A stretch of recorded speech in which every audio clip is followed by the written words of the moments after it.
The Philadelphia Phillies are back in action today after the most frustrating weekend of the season and will attempt to pick up the pieces. But the conversation continues to circulate behind the scenes, with the trade rumors continuing to emerge as each team looks to complete their roster. With the pack fully separating between who are the contenders, who are the pretenders, and who are the sellers, it is time for Dave Dombrowski to fully put his imprints on this team. We have a couple new reports to get into, mostly regarding the Pittsburgh Pirates and their connection to this. We do know that their season not going quite in the contending conversation, and do seem to be a team very much looking to blow things up or at least add some future prospects in exchange for their win now players. Obviously, there's been the top tier rumors swirling about Paul Skeens. Does not feel that they're quite the level of that ready to blow things up, with Paul Skeens and O'Neal Cruz looking like they're true untouchables, but everyone else seems to be up for grabs, and the Phillies do have some holes to fill there. So do want to dive into exactly what the latest reports are saying, but before I do that, do want to remind you guys as always to make sure you are hitting that subscribe button.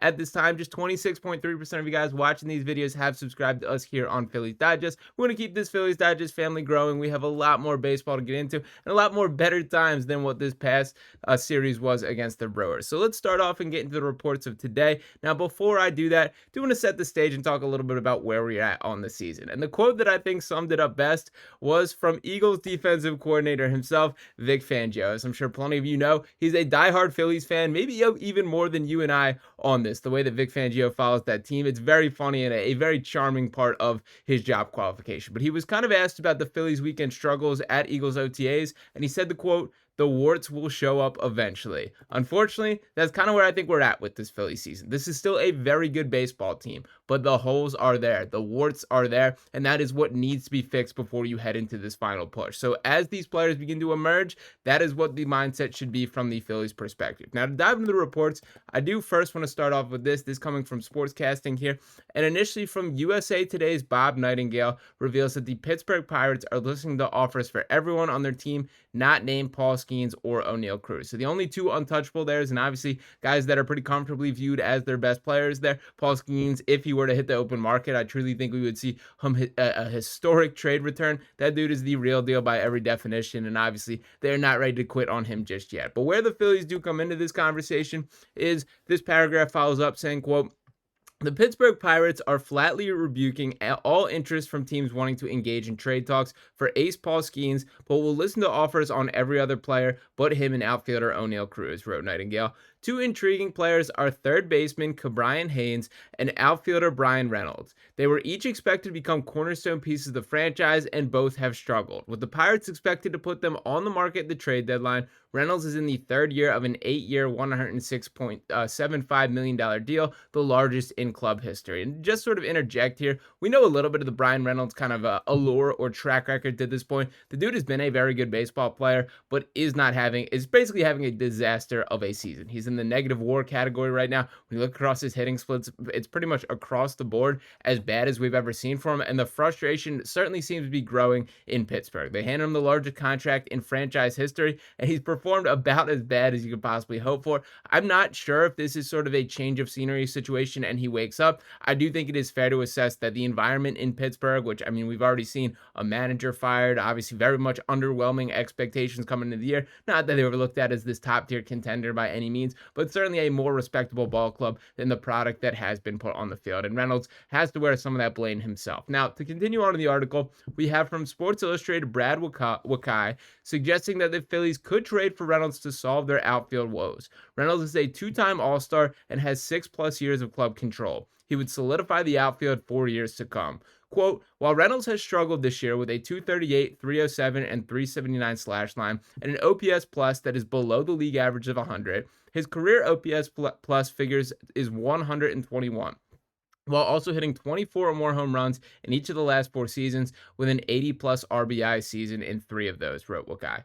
Meanwhile, Castellanos, whose contract ends in 2025, has a career OPS plus of 112. Not only would Reynolds be helping the Phillies win right now, but he would be the natural replacement for Castellanos when his contract runs out, giving the team a star player on a club-friendly deal who has performed more consistently than their best outfielder has during his career. So to start off with, I don't think Nick Castellanos is the problem with this Phillies team whatsoever. In fact, I think you can make a pretty convincing case that flashback to last year's playoff run, and that was the most consistent and best bat in the lineup. Now, granted, there are the two sides of the coin with Nick Castellanos, is he's also going to go through the stretches where he looks absolutely helpless at the plate. But I do got to give the man his flowers for this season. I do think there's been some significant strides with his plate approach here, that it does not feel he's chasing that down and away slider, that he is just swinging at every single first pitch, and we certainly have lived through this experience during his tenure here in Philadelphia. I don't want the door to be completely closed on Nick Castellanos not returning to this team. Frankly, I would be in favor of it. I think he's turned himself into a far better defensive outfielder than we could have expected, but I do think this brings us into the conversation about what is the identity of this Phillies team.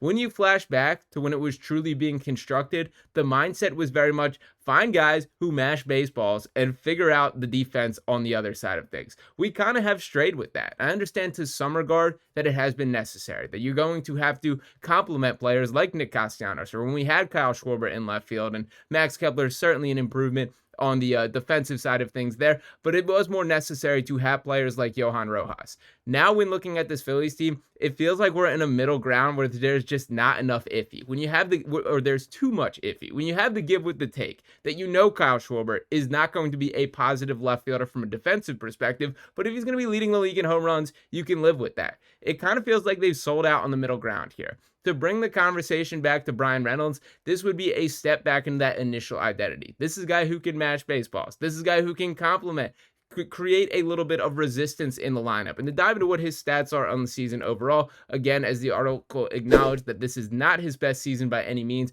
pretty across the board down numbers, but he still has 7 home runs, 34 RBIs, a 307 on base percentage. In his 227 at-bats, has tallied 54 hits, also 3 stolen bases. He is just 30 years old, so still got plenty of time. The club control, which the article mentioned as well, I think it's worth considering Bryan Reynolds as an addition here. Now, the other player that was brought up, not as optimistic on, and to dive into what he brings from the table, and that being LaBryan Hayes here, then to dive into his stats, just 1 home run, 18 RBIs, a 282 on base percentage in his 210 at-bats, 47 hits here. He is just 28, but I don't see him taking these strides or steps into sort of a third baseman of the future. When factoring in his age, which as you can see is 28, going to be 29 by next season there, that is a guy that you kind of have to have the long-term approach for. We're having these same debates with Alec Bohm, and I kind of think the Alec Bohm concerns apply to Hayes as well. My biggest frustration with Bohm is the fact that he's 6'5" and doesn't have an ounce of power in his body. And I understand